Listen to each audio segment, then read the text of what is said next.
मेरे सभी पढ़ाकू भाई बहनों का दिल से नमस्कार। मैं विष्णु दिवाकर बात करने वाला हूं इस वीडियो के अंदर university of Delhi school of open learning के सभी स्टूडेंट्स से जिनों के पास ये सब्जेक्ट है public administration in India. BA program semester first के जितने भी स्टूडेंट हैं जो मेरी वीडियो देख रहे हैं, अब जिसके पास भी ये वीडियो पहुँचेगी, तो इसमें most important question with answer मैं आपको बताने वाला हूं। जैसा कि अभी हमने जो लास्ट वीडियोस बनाई थी उसमें भी बच्चों ने कहा था कि सेम वही क्वेश्चंस उनको एग्ज़ाम में देखने को मिले थे। तो चलिए, अब की बार भी यही उम्मीद है कि ये सारे क्वेश्चंस आपको जो है अपकमिंग एग्जाम में आपको देखने को मिलने वाले हैं। तो सबसे पहला प्रश्न है आपका, भारत में सिविल सेवा प्रणाली के ऐतिहासिक विकास का वर्णन कीजिए और स्वतंत्रता के बाद भारत के संवैधानिक ढांचे के बदलते स्वरूप पर भी प्रकाश डालिए। तो पहले मैं आपको क्लियर कर देता हूं कि जो सिविल सेवा प्रणाली है, जिसको हम सिविल सर्विसेज सिस्टम के नाम से जानते हैं, ये इसका जो ऐतिहासिक विकास कैसे रहा है, ये होता क्या है, ये सब चीज़ें जानेंगे। और when we got freedom in 1947, तो आफ्टर गेटिंग फ्रीडम हमारे भारत के अंदर संवैधानिक ढांचे के बदलते स्वरूप पर भी क्या क्या चीज़ें आई हैं वो भी हम इसके अंदर समझने वाले हैं। तो we don't have plenty of time, let's begin.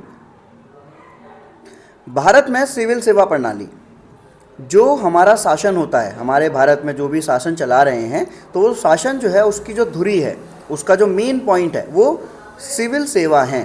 ठीक है, सिविल सेवा प्रणाली है। अब इसके माध्यम से होता क्या है कि जो गवर्नमेंट है अपना जो काम कर रही है, जो भी उनके काम हैं, तो नीतियाँ जो हैं, उनके कानून हैं, उनको लागू करती है। और इसे ये भी कहा जाता है लोकतंत्र के अंदर कि ये जो है वो स्टील फ्रेम है। क्या है वो? स्टील फ्रेम के नाम से भी जाना जाता है। तो याद रखिएगा कि सिविल सर्विसेज सिस्टम जो है वो एक स्टील फ्रेम के नाम से भी जाना जाता है। अब इसमें अगर हम बात करें कि इसके संरचना के बारे में, इसके कार्य के बारे में, इसके महत्व के बारे में, तो वो सब यहाँ पर बहुत ही अच्छी तरीके से एक्सप्लेन मैं कर देता हूँ आपको। तो सबसे पहला जो पॉइंट है आपका in the starting of the question कि सिविल सेवा की जो संरचना है, जो स्ट्रक्चर है, वो क्या है। तो देखिए, भारतीय सिविल सेवाओं को मुख्य रूप से 3 भागों में बांटा जाता है। उनको 3 श्रेणियों में बांटा गया है: अखिल भारतीय सेवाएं, केंद्रीय सेवाएं और राज्य सेवाएं। तो सबसे पहले हम बात करते हैं अखिल भारतीय सेवाएं में ऑल इंडिया सर्विसेज में क्या क्या आता है। ठीक है, अब देखो होता क्या है कि जो ऑल इंडिया सर्विसेज होती हैं, इसकी सेवाएं जो है वो केंद्र और राज्य दोनों में होती हैं और इनकी भर्ती कौन करता है? यूपीएससी के द्वारा की जाती है। अब जैसे आपका जो भारतीय प्रशासनिक सेवा है, भारतीय पुलिस सेवा है, भारतीय वन सेवा है ना, तो ये तीनों की तीनों चीज़ें इसमें आ जाएंगी। उसके बाद हम बात करते हैं केंद्रीय सेवाओं की। सेंट्रल सर्विसेज जो होती है, ये सीधे केंद्र सरकार के अधीन कार्य करती है। इनका कार्यक्षेत्र पूरे भारत में होता है। जैसे अगर हम बात करें भारतीय विदेश सेवा, है ना, और भारतीय राजस्व सेवा, रेलवे सेवा आदि, ये सब इसके अंदर आता है। आईएफएस हो गए, आईआरएस हो गए, ये सारे के सारे।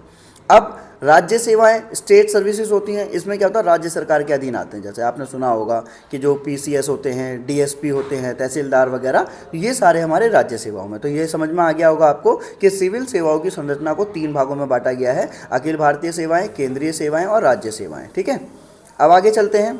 जो कॉन्स्टिट्यूशनल प्रोविजंस हैं, यानी कि जो संवैधानिक आधार हैं, वो कौन कौन से हैं। तो देखो, भारतीय संविधान के भाग तो भाग 14 में सिविल सेवाओं के बारे में उल्लेख किया गया है। अनुच्छेद 312 को अगर हम देखते हैं तो संसद को नई अखिल भारतीय सेवाएं बनाने का अधिकार देता है। अनुच्छेद 315 में बोला गया है कि जो यूपीएससी है वो राज्यों के लिए एसपीएससी के गठन का प्रावधान देगी, यानी कि राज्य लोक सेवा आयोग का उसका प्रावधान देगी। ठीक है, अनुच्छेद 311 में दे रखा है कि लोक सेवाओं को बिना उचित जांच के नौकरी से हटाए जाने के खिलाफ संवैधानिक सुरक्षा प्रदान करना और वे निर्भर होकर काम कर सकें, ऐसा भी इस अनुच्छेद में दिया गया है। अब इसके की फंक्शंस हैं कुछ। अब वो जो की फंक्शंस हैं वो कौन कौन से हैं, इसके बाद में हमारा जो मेन जो इसका क्वेश्चन है उसका जो आंसर है वो आपको मैं एलैबोरेट करूँगा।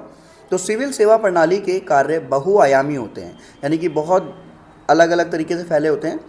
तो नीति निर्माण में सहायता, मंत्री नीतियों का ढांचा तैयार करते हैं, लेकिन उन्हें तथ्य, आंकड़े और तकनीकी सलाह सिविल सेवक ही प्रदान करते हैं।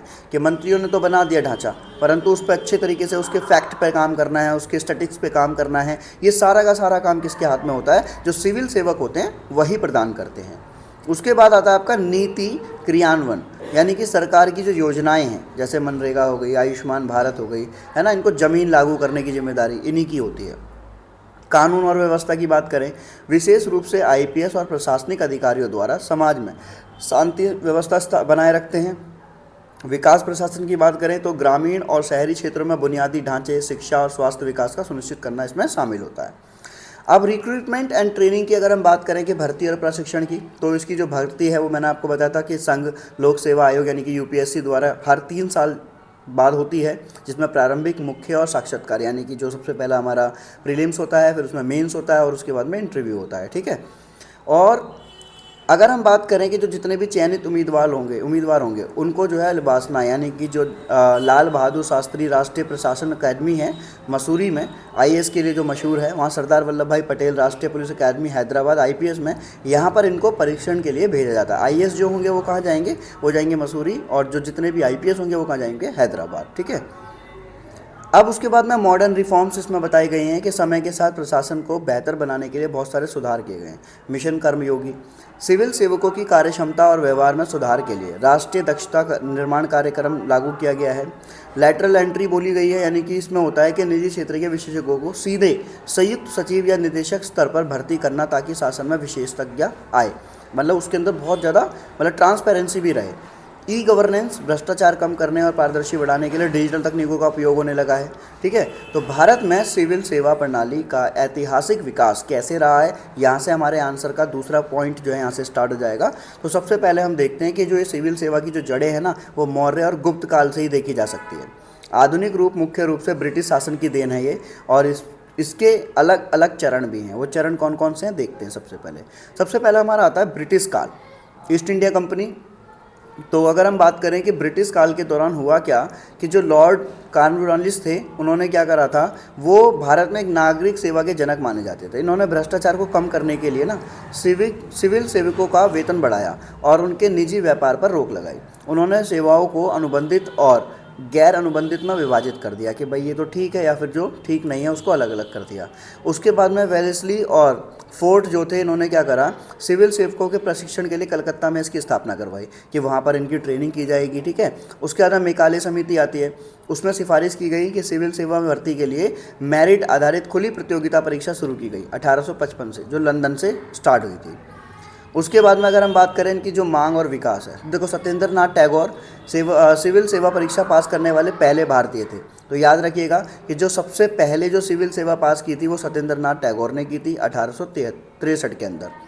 अब उसके बाद में अगर हम बात करें, एचिसन आयोग स्थापित हुआ था। इसमें सेवाओं को 3 श्रेणियों में बांटने का सुझाव दिया था, इंपीरियल, प्रांतीय और अधीनस्थ, जो ऊपर हमने अभी पढ़ लिया है। उसके बाद में ली आयोग आया था। ली आयोग में क्या था कि इसमें 1926 में भारत में पहली बार लोक सेवा आयोग यानी कि पब्लिक सर्विस कमीशन यानी कि यूपीएससी की लोक सेवा आयोग यानी कि पीएससी की स्थापना की गई थी। उसके बाद अगर हम बात करें इसके अंदर स्वतंत्र भारत में संवैधानिक ढांचा और बदलता स्वरूप, तो 1947 में हमारे को आज़ादी मिली। उस आज़ादी के बाद में देश के हमारे जो गृह मंत्रालय जिसने संभाल रखा था सरदार वल्लभ भाई पटेल ने, भारतीय नागरिक सेवा का संरक्षण संत कहा जाता था इनको। इन्होंने एकता और अखंडता के लिए इसको अनिवार्य माना। फिर संवैधानिक प्रावधान क्या थे देखो, अनुच्छेद 311 सेवकों को मनमानी बर्खास्ती और इसके विरुद्ध सुरक्षा प्रदान करेगा। 312 में बोला गया है कि जितनी भी जो सेवाएं हैं यानी कि अखिल भारतीय सेवाएं, आईएएस हो, आईपीएस हो, आईएफएस हो, इनके सृजन का अधिकार देता है। और अनुच्छेद 315 से 323 जो अभी हमने ऊपर पढ़ा था, संघ लोक सेवा आयोग यानी कि यूपीएससी और राज्य लोक सेवा आयोग की संरचना और कार्य का वर्णन इसमें करते हैं, ठीक है। अब उसके बाद में जो हमारा इस क्वेश्चन का जो लास्ट पॉइंट है, यानी कि 3 भाग में ये क्वेश्चन बटा हुआ था, सिविल सेवा क्या है, उसके अंदर जो है स्वतंत्रता के बाद में क्या परिवर्तन हुए हैं और उसके बाद में इसकी क्या प्रमुख विशेषताएं हैं। देखो, शासक की भूमिका से बदलकर लोक सेवक और विकास एजेंट की भूमिका बना दी गई कि ऐसा नहीं कि पहले जो रूलर चलते थे, शासन चलते थे, वो छोड़ दिया, पब्लिक सर्वेंट हो गए, है ना। उद्देश्य क्या है, केवल राजस्व का वसूली और